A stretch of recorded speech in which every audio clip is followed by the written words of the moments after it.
The brutal murder of my French bulldog Baby Skye.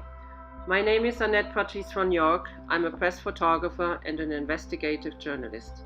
Since February 2017, and it started already in 2016, I'm constantly and severely harassed by Monaco because I spoke the truth about Monaco's severe police brutality and Monaco's severe government and justice system corruption, of which I'm a severe victim.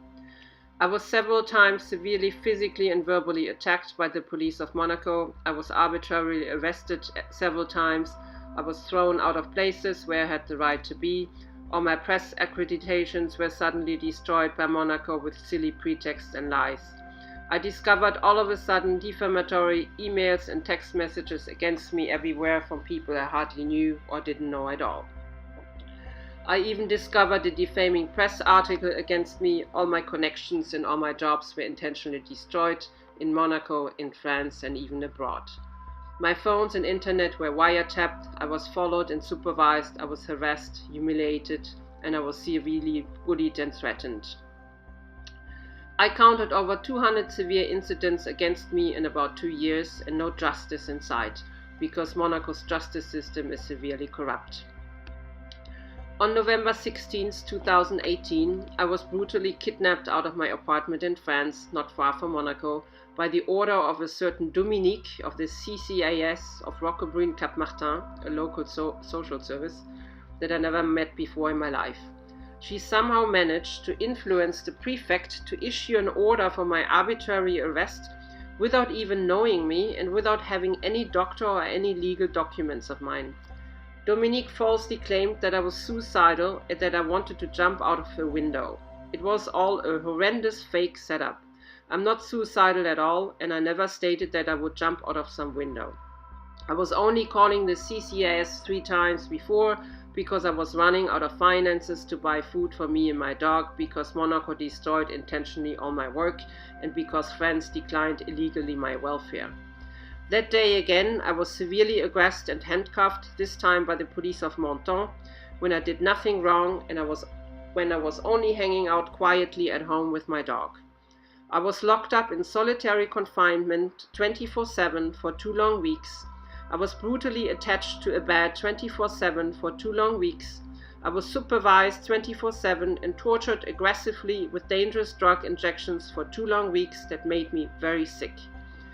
My shoulders are severely dislocated now because of the handcuffs and the 24/7 bed restraint after they got severely injured already by Monaco's police before.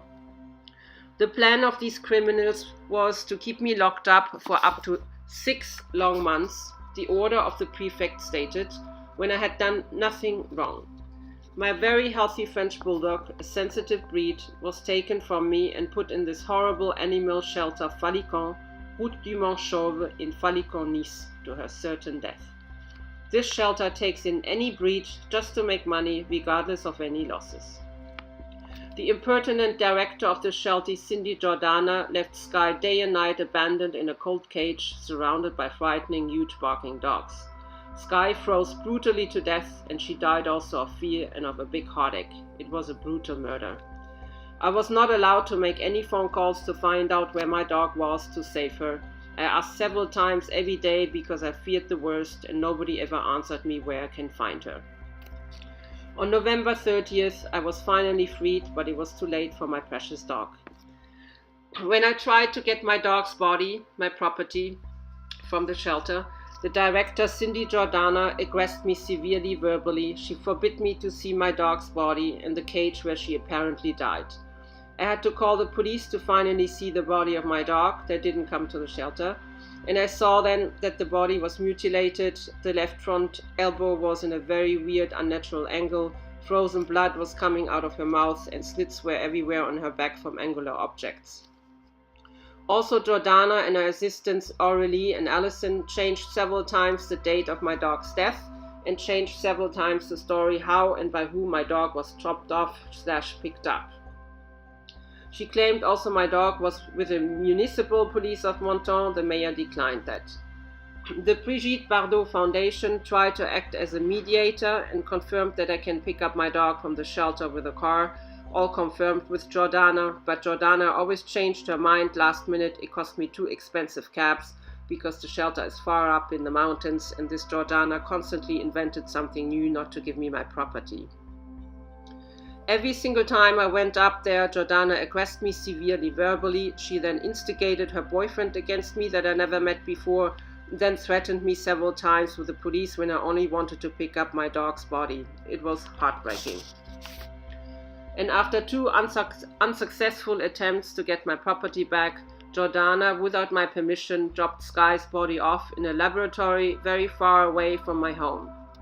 Of course, she didn't inform me about that, and I only found out later by coincidence where my dog was. And I don't have a car, and it took me 5 hours round trip to get there a few days later. It was an impertinence. I thought her evil game with me would stop there, but no, she continued to play her games by influencing the DTPP employees, the local sanitary department, and the LVD laboratory employees against me that I never met in my life. They became impertinent with me as well, and forbid me to take my property to get the autopsy done. My poor dog is lying in the freezer now for over 5 long months. I never got my expensive leather leash back from Jordana either. She also played her evil games there. She also instigated weird phone calls against me, and her assistant Aurelia Filippini started to defame me all over the internet and started to make fun of the brutal death of my dog. These people are just low-class disgusting.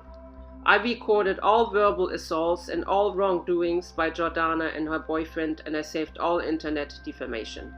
I have proof for everything.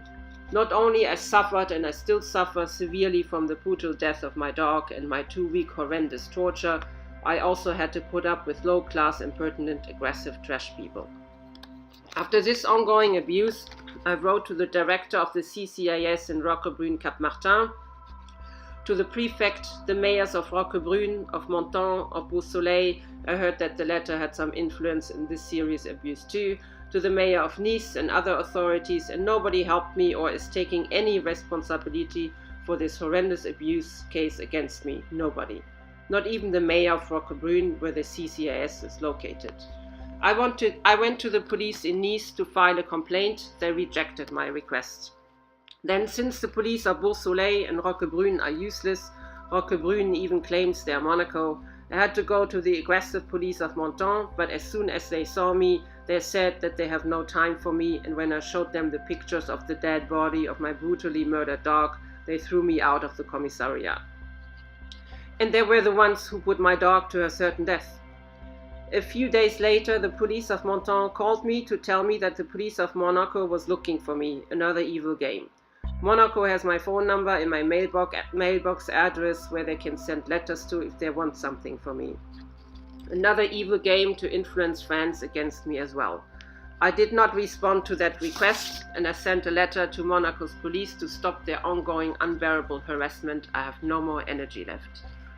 I sent then my complaint to the Attorney General in Nice, and since I never got an answer from him from any complaints of mine in 5 long years, I need a lawyer to push the complaint through. But who will pay for the lawyer after Monaco intentionally destroyed all my work, if the legal aid department doesn't help? Also, the bills are piling up since I have no more salary, I have no welfare, 2 autopsies, 2 expensive taxis for Nice, another additional longer transport to the second autopsy location, trains, buses, trams, hospital bills, etc., etc. It comes up to 1,000 euros already, without considering any lawyer bills yet, and this impertinent Dominique renounces herself since. None of my letters to the CCAS were answered, and when I passed by once to meet that evil woman who destroyed my life and the life of my precious dog, she pretended this Dominique was on vacation when she spoke to me herself. When I smelled some weird game, I started to show her the pictures of my dead dog, and then she finally admitted that she is Dominique. And when I told her what ordeal I had to go through because of her, she only showed me her cold shoulders, telling me that she doesn't care. These people here on the Côte d'Azur are just a low-class disaster. First, they destroy your whole life, and then they leave you by yourself with the unbearable horror they created for you. And Monaco and France keep together as usual to cover up their evil crimes against innocent people. I'm severely traumatized since I have heavy nightmares, and I'm suffering severely from the brutal murder of my precious child. I'm all alone with this for over 5 long months now and no help in sight. It is a scandalous disgrace. This recording is from the 22nd of April 2019.